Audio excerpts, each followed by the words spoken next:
बिस्मिल्लाहिर्रहमानिर्रहीम। Advanced रेज़न art class में I welcome you all. Before we start the course I have to give you some introduction कि हम कौन सा material जो है इस कोर्स में यूज़ करने वाले हैं। The most important thing that we need in this course is deep pour resin. मैंने 5 kg की पैकिंग में कुछ डीप पोर रेज़न परचेज़ किया था जो कि जेरी कैन्स की बहुत बड़ी बॉटल्स में आता है। तो इसलिए मैंने अपनी कन्वीनियंस के लिए इस तरह की बॉटल्स लेके इनमें जो है वो डिवाइड कर लिया रेज़न और हार्डनर, क्योंकि इनमें से पोरिंग ज़रा इजी है as compare to using those bigger bottles. So always use deep pour resin for this. आप कास्टिंग रेज़न जो है वो या कोटिंग रेज़न इसके लिए नहीं यूज़ कर सकते। You definitely need this kind of deep pour resin. इनके सप्लायर्स के भी नाम मैं आपसे शेयर कर दूंगी। वैसे तो अफोर्डेबल स्टेशनर्स एक पेज है, उनके पास they are stocking this deep pour resin, क्योंकि ये यूजुअली हर स्टॉकिस्ट के पास अवेलेबल नहीं है। So they are providing you. Next important thing is जो कि आपको इसमें बहुत इम्पॉर्टेंट है और चाहिए, वो आपको रेस्पिरेटर चाहिए। You can not deny the importance of respirator, क्योंकि एक तो हम रेज़न के साथ जब काम करते हैं तो हमें रेस्पिरेटर चाहिए होता है। रीज़न बीइंग के बहुत डेंजरस और टॉक्सिक फ्यूम्स होते हैं। That is one point. But जब आप इसकी सैंडिंग करेंगे तो जो कि सैंडिंग मशीन से होगी इस वाली से, तो तब भी आपको ये रेस्पिरेटर बहुत ज़रूरी चाहिए, क्योंकि जो सैंडिंग के का जो डस्ट होता है वो बहुत ज़्यादा जो है वो डेंजरस और हार्मफुल होता है आपके लंग्स के लिए, and there is no reversal. तो इसलिए always safety comes first, keep this handy with you. Then you need safety goggles, क्योंकि आप जब सैंडिंग कर रहे हैं या फिर आप जब वुड ग्राइंडिंग कर रहे हैं तो आप कोई भी आप डस्ट पार्टिकल आपकी आँख में ना जाए और आप completely सेफ़ रहें, तो you need these goggles. I got them from Daraz of around I think 70 rupees. तो ये आपके लिए बहुत मस्ट है। Now another important thing is this moisture meter. जब भी आप स्टम्प्स के साथ काम कर रहे हैं तो you need to check the moisture of the stump. अगर तो आपका मॉइस्चर जो है वो ग्रेटर दैन 16 है तो फिर आपने उसको मज़ीद ड्राई होने के लिए रखना है, जो भी आपका वुड स्टम्प है।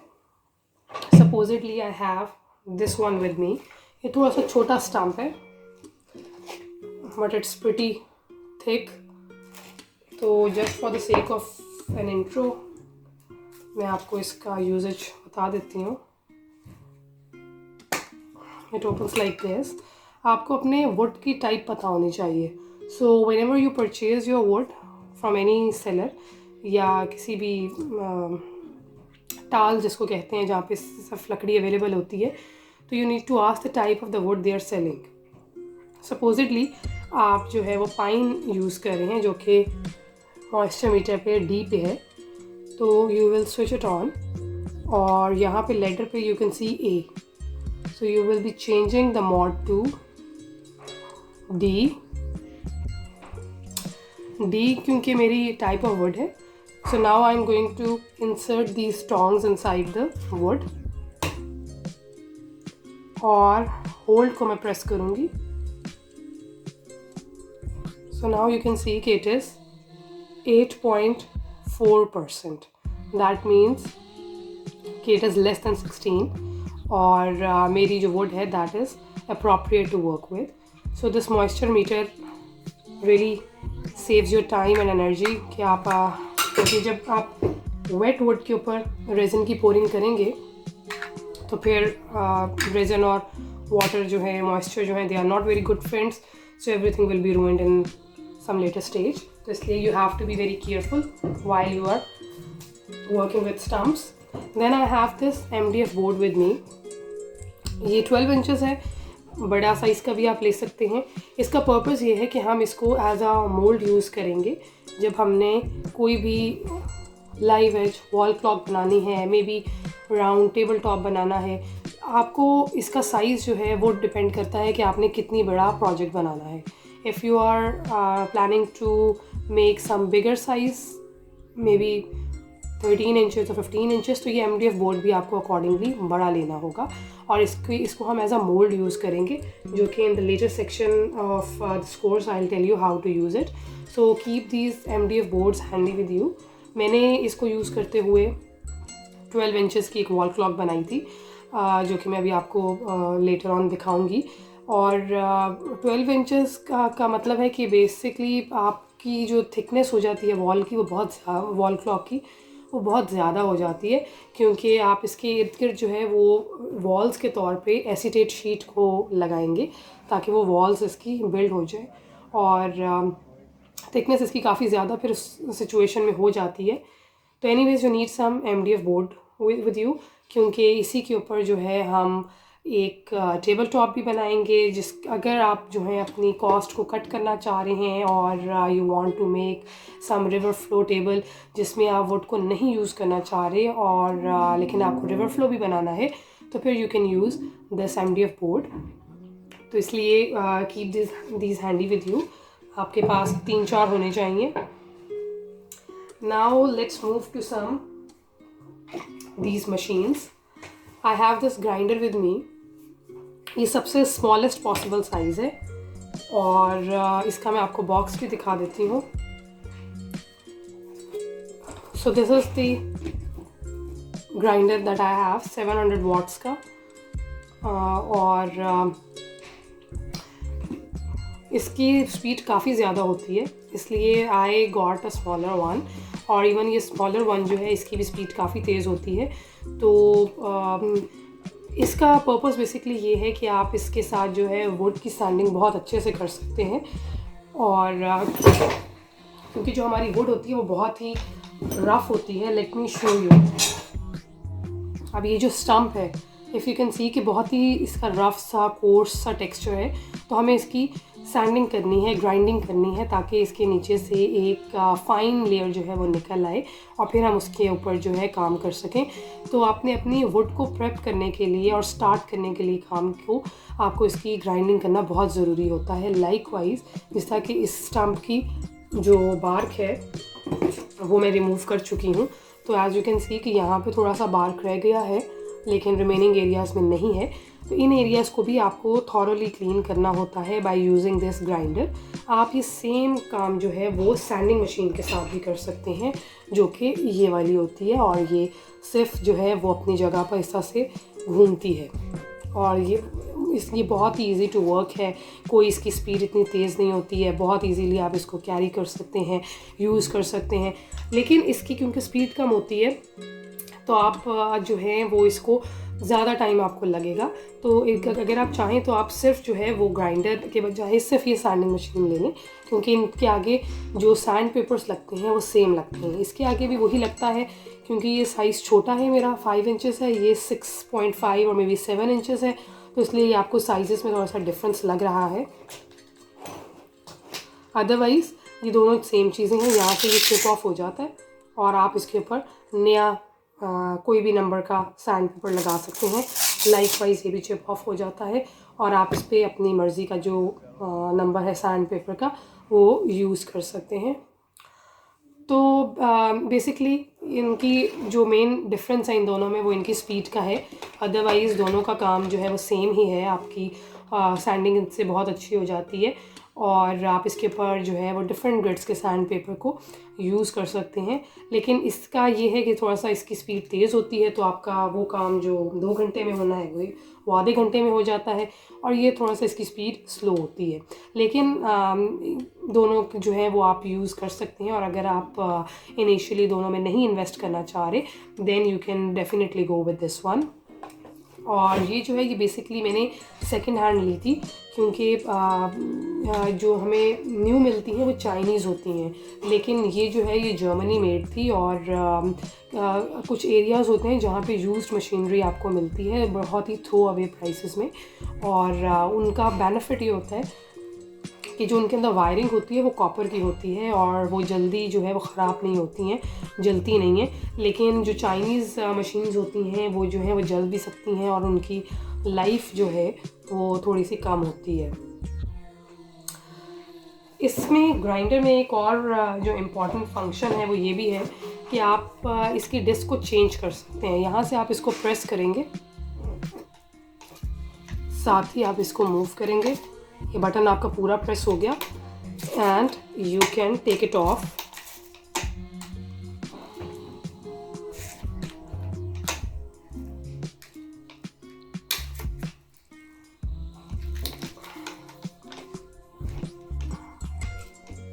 ये जो रबर पैड होता है ये चेंज हो जाता है।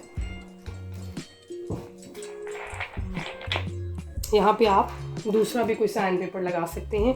Let me show you that दूसरा sand paper.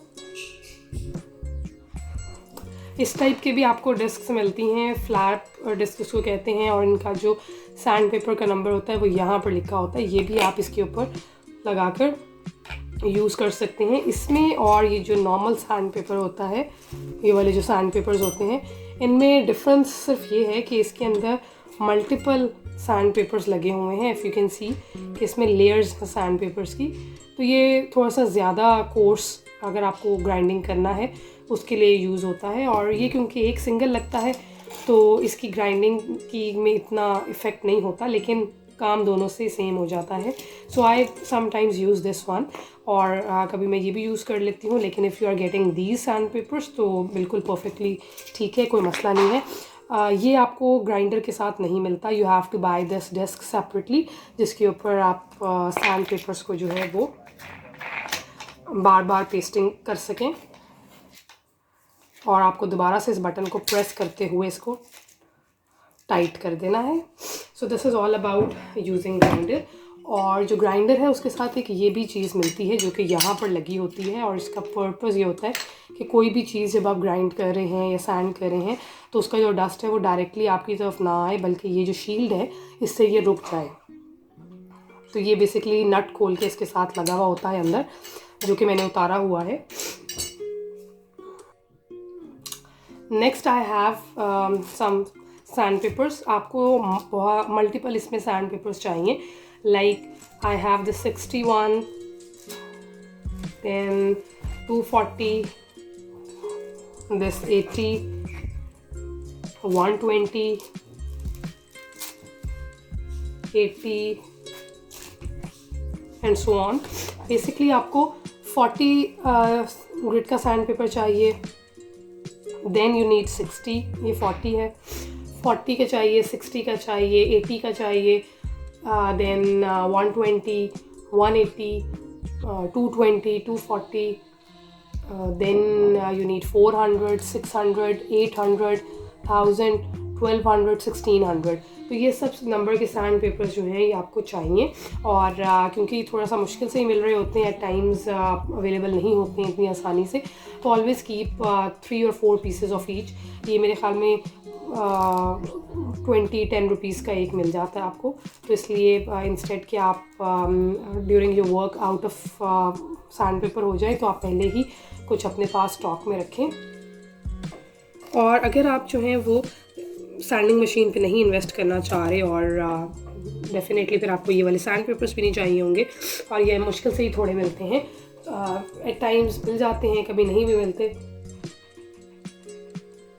So in that case आप ये वाला भी ले सकते हैं सैंड पेपर। ये जो शीट की सूरत में हमें मिलते हैं, इस तरह की शीट्स जो है वो मिलती हैं, और इनके पीछे जो है वो नंबर मेंशन होता है। लेट मी सी कहाँ इसका नंबर लिखा हुआ है। 400 है, ये 400 ग्रिड का ये सैंड पेपर है। तो इसके लिए आपको करना ये है कि आपको थोड़ी ज़्यादा मेहनत करनी पड़ेगी, क्योंकि हाथ से आपको इसकी सैंडिंग जब करनी होगी तो वो थोड़ा सा ज़्यादा एफर्ट वाला और लेबोरियस काम है as compare to working with the machine. तो आपके पास ये भी ऑप्शन अवेलेबल है। Then I have this router machine. और राउटर का पर्पस क्या होता है, राउटर से आप लाइंस जो हैं वो ड्रॉ कर सकते हैं, जो आपने डीप कैविटीज़ क्रिएट करनी है स्टम्प के अंदर या मे बी MDF के अंदर। इससे जो है आप एक थिक एम्बेडेड सी लाइन जो है वो क्रिएट कर सकते हैं। इसके अलावा अगर आपको लगता है कि जो आपका स्टम्प है वो थोड़ा सा लेवल नहीं है, एक तरफ से ऊंचा है एक तरफ से नीचा है, तो फिर इन दैट केस आप क्या करेंगे, supposedly I have this stump with me. और यहाँ से ये थोड़ा सा ऊंचा है, यहाँ से ये नीचा है। तो मैं क्या करूँगी कि मैं अपनी राउटर की जो बिड है, एक स्पेसिफिक राउटर बिड होती है जिससे आप जो है वो इसको यूज़ कर सकते हैं ताकि ये लेवलिंग हो जाए। ये लेवलिंग वाली बिड नहीं है, let me tell you. So you will be losing this screw.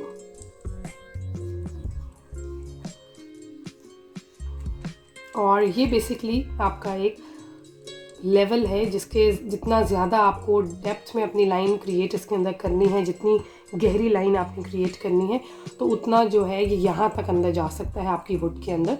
लेकिन अगर आप इसको लूज़ करने के बाद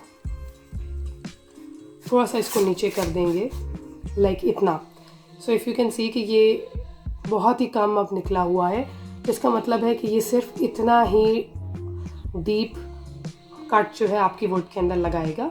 तो ये जो आपका बेसिकली ये वाला फ्रेम है, ये अलाउ करता है कि आपने कितना डीप जो है वो इसको जाने देना है, और फिर आप दोबारा से इसको यहाँ से टाइट कर लेंगे। So this will allow you कि आपने कितना गहरा जो है इसके अंदर कट देना है। और जब ये इतना, जितनी आपने इसकी बिड को निकाला हुआ है, जब ये इतना ज़्यादा इसके अंदर कट दे देगा तो फिर उसके बाद ये यूँ करके फ्लैट चलता रहेगा, क्योंकि आपकी जो वुड होगी वो इसके साथ टच करेगी, इस लेवल के साथ करेगी। और ये जो पेन है ये क्योंकि ऑलरेडी अंदर जा चुकी होगी और इतना इसने कार्व कर दिया होगा, तो इसलिए आपका मज़ीद कार्विंग नहीं होगी, बल्कि आप यूँ करके बस इसी को मूव करते रहेंगे। तो this is something very nice thing कि अगर आपने अपनी स्टम्प के अंदर कुछ डिप्स क्रिएट करनी है या मे बी आपने अपनी स्टम्प को लेवल करना है, तो उसके लिए आपको लेवलिंग के लिए you need this slab jig. वैसे तो आपको लेवल खुद घर पे करने की ज़रूरत नहीं है, you can get this done when आप जब भी आप अपनी स्टम्प को परचेज़ कर रहे हैं तो आप उन्हीं को कहें कि आपको वो लेवल करके दें। अगर आपने ख़ुद से लेवल करना है तो you need to make this slab jig at your own.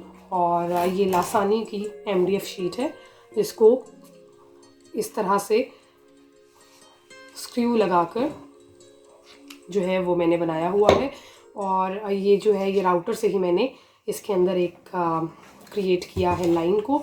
इसका पर्पस ये है कि अगेन मैं इसके अंदर यूँ रखूँगी और जितना भी मुझे इसको लेवल करना है तो मैं उतनी पिन निकाल के इसको इस तरह से मूव करूँगी, तो जितना भी एक्स्ट्रा मटेरियल होगा वो इसके साथ उतरता जाएगा, और जहाँ पे जो है वो एक्स्ट्रा मटेरियल नहीं होगा वहाँ पे ये ऐसे ही फिरता जाएगा और ये बिल्कुल भी तंग नहीं करेगा बाकी स्टम्प को। तो this is the purpose of using slab jig. लेकिन इसकी बिड जो है उसकी पिक्चर मैं आपको दूंगी, जिससे आपको पता चलेगा कि किस तरह की बिड आपको चाहिए।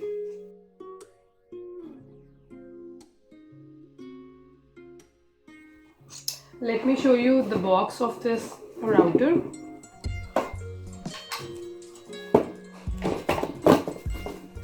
$680 watts का ये है 6 mm ट्रिमर, और this is how it is। और I would highly recommend कि आप ये सब मशीन्स जो हैं वो ऑनलाइन मत परचेज़ करें। No matter in which city you are living, आपको जो है वो बहुत आराम से ये हर सिटी में चीज़ें मिल जाती हैं। So always go to market yourself and then find out कि आपको क्या लेना है और क्या नहीं। ऑनलाइन इस तरह की चीज़ें नहीं ली जाती हैं और आप जो है एक मुश्किल में ही रहेंगे। आपको ना सिर्फ प्राइसेस ज़्यादा मिलेंगी, बल्कि यू नेवर नो कि उसकी क्वालिटी किस तरह की है और किस तरह की नहीं है। So always by the machines from your local market. ये भी आपको कोई बहुत ज़रूरी चीज़ नहीं है, ये भी एक ऑप्शनल चीज़ है। If you want then you can get that, if you don't want तो फिर आप इसको स्किप कर सकते हैं, but you have to get the sanding machine. Again I am saying कि ये वाली जो ऑर्बिटल सैंडर होता है ये आपको बहुत ज़रूरी चाहिए, इसके बगैर यू कैन नॉट फंक्शन, बाकी सबके बगैर यू कैन डेफिनेटली वर्क। और मैं प्राइसेस भी आपको थोड़ा सा इसकी बता दूँ। ये जो है ये मुझे 4500 का मिला था, ऑल्दो ये सेकंड हैंड है, यूज्ड है, लेकिन थोड़ा सा रेट जो है वो पंजाब साइड पे बढ़ जाता है चीज़ों का जब वो आती हैं। लेकिन कराची में एक मार्केट है जहाँ पे आपको सारी यूज्ड मशीन्स मिलती हैं और वहाँ पे आपको ये 1500-2000 की मैक्सिमम मिल जाएगी। लेकिन यहाँ पे क्योंकि आते आते थोड़ा सा चीज़ों की प्राइसेस बढ़ जाती हैं, so I can got this of 4500। Although आप सोच रहे होंगे कि 4500 में मुझे नई मिल जाती, तो बिल्कुल 4500 में मुझे, बल्कि 4000 में शायद मुझे नई मिल जाती। लेकिन एज आई टोल्ड यू कि ये चाइनीज़ नहीं है और कॉपर वाइंडिंग है इसकी, तो इसलिए आई जस्ट गेट दैट। और जो राउटर है ये अराउंड आई थिंक 3500 का मुझे पड़ा था। और क्योंकि आप, खैर ये तो आपको इतना ज़रूरी नहीं है, I just wanted to show you all the possible options in this course, इसलिए मैं आपको इसका यूजेज बताऊंगी। लेकिन अगर आपको नहीं लेना तो इट्स परफेक्टली ऑल राइट। आप ये काम जो है किसी भी कारपेंटर की शॉप से खड़े खड़े भी करवा सकते हैं। 2-3 लाइंस आपने एम्बेड करवानी है तो वो आपको खड़े खड़े कर देते होते हैं। Next I have this drill machine. Usually जो ड्रिल मशीन है वो सब रेजन आर्टिस्ट के पास होती है, लेकिन in case if you don't have तो आप इसको ले लें। अगेन इसका पर्पस क्या है कि जब आपने मोल्ड अपना बनाना है रिवर फ्लो टेबल के लिए तब आपको इसकी ज़रूरत पड़ेगी, या फिर जब आपने अपनी स्टम्प की लेग्स फिक्स करनी है तब आपको इसकी बहुत ज़रूरत पड़ेगी। लेकिन अगर आपको नहीं यूज़ करना इसको तो फिर आप लेग्स वगैरह फिक्स जो हैं वो मार्केट से भी करवा सकते हैं। और ये मुझे जो है इसके कितने, हाँ ये 400 वॉट्स की है और ये मुझे 2500 की मिली थी और ये यूज़ नहीं थी, ये बिल्कुल न्यू थी। तो अगेन आपको ऑनलाइन से बहुत अच्छी चीज़ जो है वो मार्केट जाके मिल जाती है। So always try to get something from your local market. Then I have this buffing pad और इसका पर्पस ये है कि आपने जब लास्ट में अपने किसी भी प्रोजेक्ट की जो है वो पॉलिशिंग करनी है या उसको एक शाइन देना है तो फिर आपको इस बफिंग पैड की ज़रूरत पड़ेगी। ये आप सैंडर के आगे भी लगा सकते हैं इस तरह से, और ये आप ग्राइंडर के आगे भी लगा सकते हैं।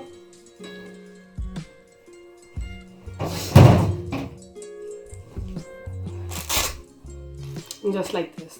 लेकिन ग्राइंडर के आगे आपने जब भी कोई चीज़ लगानी है तो ये जो आपकी डिस्क है इसके साइज़ की ही लगानी है। अगर आप इससे बड़ा साइज़ कोई भी सैंड पेपर का या बफिंग पैड का लगाएंगे तो फिर एक बहुत बड़ा मसला हो जाएगा। ये इसकी स्पीड इतनी ज़्यादा होती है कि ये उतर के सारा जो है ना ये दूर जा गिरेगा। तो इसलिए आपने या तो ये वाला डिस्क ही उतने साइज़ का लें जितने साइज़ का आपका सैंडिंग मशीन है, या फिर जो है आप जो सैंड पेपर अगर आपका ये बड़ा है जैसा कि ये वाला है तो what I will do is कि मैं इसको यहाँ से ट्रिम करके सेम साइज़ का कर लूँगी। लेकिन टू कट द कॉस्ट आप सेम साइज़ का ही लें, क्योंकि ये आगे वाली जो डिस्क है ये येलो वाली ये आपकी चेंज हो जाती है और आप इसको चेंज करके 6-7 जिस मर्जी इंचेस का भी ले सकते हैं। तो इसलिए बेटर ये है कि आप अपनी कॉस्ट को कट करें और जिस साइज़ का आपका सैंडर है उसी साइज़ का आप अपना ग्राइंडर लें ताकि दोनों जो हैं वो यूज़ हो सकें एक ही साथ। और ये जो बफिंग पैड है इसको आप यूज़ करेंगे कार पॉलिश के साथ या कार वैक्स के साथ। आप कार वैक्स की एप्लीकेशन करेंगे और ग्राइंडर के ऊपर इसको फिक्स करके जब आप चलाएंगे तो बहुत अच्छे तरीके से वो आपकी पॉलिश को सेट कर देगा आपके प्रोजेक्ट के ऊपर। लेकिन आप ये सेम चीज़ जो है वो सैंडिंग मशीन के साथ भी कर सकते हैं। सैंडिंग मशीन की क्योंकि स्पीड कम होती है तो थोड़ा सा टाइम ज़्यादा लगेगा और ग्राइंडर के साथ ज़रा काम ज़्यादा बेहतर हो जाता है, लेकिन दोनों यूज़ हो सकते हैं। Then I have this soldering machine with me. ये तीनों एक सेट की सूरत में आपको मिलते हैं जिसमें ये सोल्डरिंग पेस्ट होता है, ये वायर आपको साथ मिलती है। और अगर आपको इसका पर्पस क्या है, इसका पर्पस ये है कि आपने अगर एलईडी लाइट्स जो हैं अपने लैंप में या मे बी अपने किसी भी स्टम्प के अंदर फिक्स करनी है और आपने उसको घर में फिक्सिंग करनी है, जैसे कि ये मैंने की हुई हैं जिसमें ये 2 एलईडीज़ थी और मैंने इनकी पॉजिटिव लेग और नेगेटिव लेग जो है वो जोड़ी हुई है। And if you can see this silver thing, तो बेसिकली जो सिल्वर है ये वाली तार है और ये मेल्ट करके इस रेड वायर को इन लेग्स के साथ जो है वो जोड़ा हुआ है। और इसका पर्पज़ ये है कि मैंने इनको कनेक्शन दिया है ताकि इसके आगे जब मैं कोई भी स्विच लगाऊं तो ये लाइट्स जो है वो ऑन हो सके।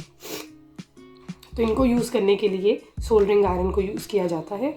अगर आपको ये नहीं लेना तो ये वाला काम आप मार्केट से आराम से करवा सकते हैं।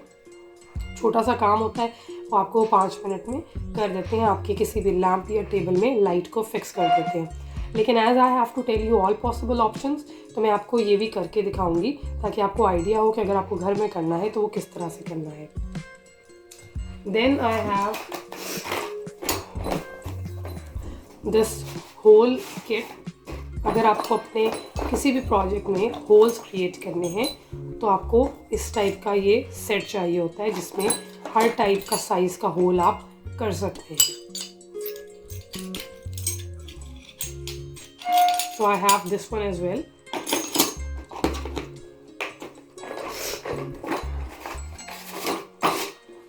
Next you need some clampers.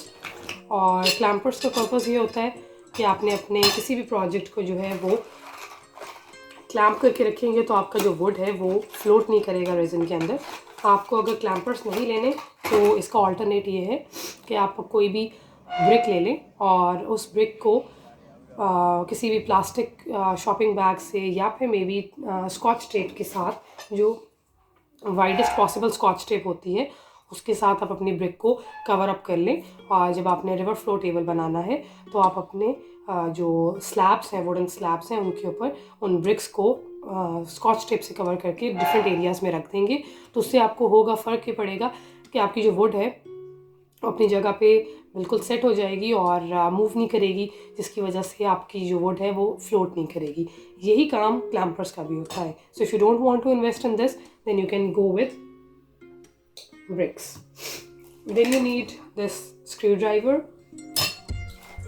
hot glue gun. अगर आपको hot glue gun नहीं यूज़ करनी तो फिर आपको सिलिकॉन सीलेंट यूज़ करना होगा ताकि जब आप रिवर फ्लो टेबल बनाएं तो उसके एजेस को आप सील कर सकें।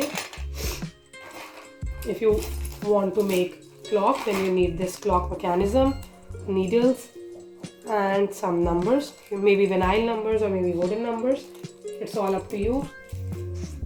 टेप आपको या तो ये वाली चाहिए डक टेप या फिर आपको स्कॉच टेप चाहिए, दोनों में से जो भी आपको ठीक लगे you can get that, but get the widest possible tape ताकि जो है वो ज़्यादा एरिया एक ही दफ़ा आपके कवर कर ले। ये मेरे पास कुछ नेल्स हैं, ये आपको चाहिए होंगे जब आपने अपने रिवर फ्लो टेबल का मोल्ड बनाना है तो फिर आपको ये चाहिए होगा ताकि आप ये जो नेल्स हैं या फिर जो स्क्रूज़ हैं, प्रेफरेबली स्क्रूज़ यूज़ करें। स्क्रूज़ को आपने यूज़ करना है इंस्टेड ऑफ नेल्स ताकि आप उस मोल्ड को रीयूज़ कर सकें। So you need to have the screws with you. Chisel बहुत इम्पॉर्टेंट है, हैमर बहुत इम्पॉर्टेंट है। उसकी रीज़न ये है कि आपने जो अपने स्टम्प की बार्क उतारनी है वो इसी की हेल्प से उतारनी है। आप अपनी बार्क के साइड पे इसको रखेंगे और इसके साथ हैमर करेंगे तो वो बार्क आपकी करती जाएगी और बार्क उतारने का दूसरा कोई तरीका नहीं है। So you need to have these things with you. Of course you need blow torch. I have these glow and dark powder. अगर आपको ये यूज़ करने हैं तो आपको आर्ट्स एंड क्राफ्ट्स लाहौर से मिल जाएंगे। Then I have this mould with me. ये जो मोल्ड है ये बेसिकली आपको बेकिंग की शॉप पे मिल जाता है या बेकिंग के पेजेस पे ब्रेड मोल्ड के लिए यूज़ होता है ये। मेरे पास ये, मैं सोप्स क्योंकि बनाती हूँ तो आई have this for soap making purpose. तो इसके अंदर आप यूज़ करते हुए कोई भी लैम्प क्रिएट कर सकते हैं या फिर अगर आपको लैम्प जो है वो सिलिकॉन मोल्ड में नहीं बनाना तो फिर आपको सेम वही मोल्ड यूज़ करना होगा, उसी तरह से बनाना होगा जैसे मैं रिवर फ्लो का आपको वो मोल्ड जो है वो बताऊंगी later in this course. Then you need this varnish जिसके अंदर स्पिरिट को ऐड करके थोड़ा सा डाइल्यूट कर लेंगे ताकि जो है इसको एक ग्लास फिनिश दे सकें। इसके अलावा आई have this another thing with me, इस बॉटल के अंदर बेसिकली स्पिरिट और सुंदरस जो है एक पत्थर सा मिलता है, जो क्रश हुआ हुआ भी मिलता है, और वो मोटा मोटा सा एक दाना होता है, सुंदरस के नाम से आता है। तो मैंने सुंदरस और स्पिरिट जो है उसको मिक्स करके इसमें डाला हुआ है। Later in the course I will tell you कि इसकी क्वांटिटी क्या थी और आप इसका यूज़ कैसे करेंगे। इसका बेसिकली पर्पज़ ये होता है कि आप इसको शाइन के लिए यूज़ करते हैं। आप इसकी कोटिंग अगर कर लेंगे अपनी स्टम्प के ऊपर तो बहुत अच्छी सी एक शाइन आ जाती है, जो कि आपके स्टम्प को फिनिश करने के लिए बहुत इंपॉर्टेंट होती है। अगर आप इसके अंदर कोई भी पॉलिश वाला कलर ऐड कर लेते हैं तो जो आपका MDF है वो बहुत अच्छे तरीके से पॉलिश हो जाता है और पता नहीं चलता कि ये वुड है या पॉलिश है। वो भी मैं आपको लेटर इन दिस कोर्स बताऊंगी how to use that. Then I have this Lasani की लैमिनेटेड शीट, और इसकी कुछ साइड से इस तरह से दिखती है। Let me show you another side. ये वाली इस तरह से कुछ दिखती है, और एक इसकी मैट साइड होती है बैक वाली, और ये जो है ये इसकी ग्लॉसी साइड है। तो बेसिकली ये मैंने यहाँ पे मोल्ड एक बनाया हुआ था जिसको मैंने रिवर फ्लो टेबल जिससे बनाया, और अब उसकी साइड्स जो है वो मैंने उतार दी हैं। तो बेसिकली आपको ये वाली शीट चाहिए टू मेक योर मोल्ड।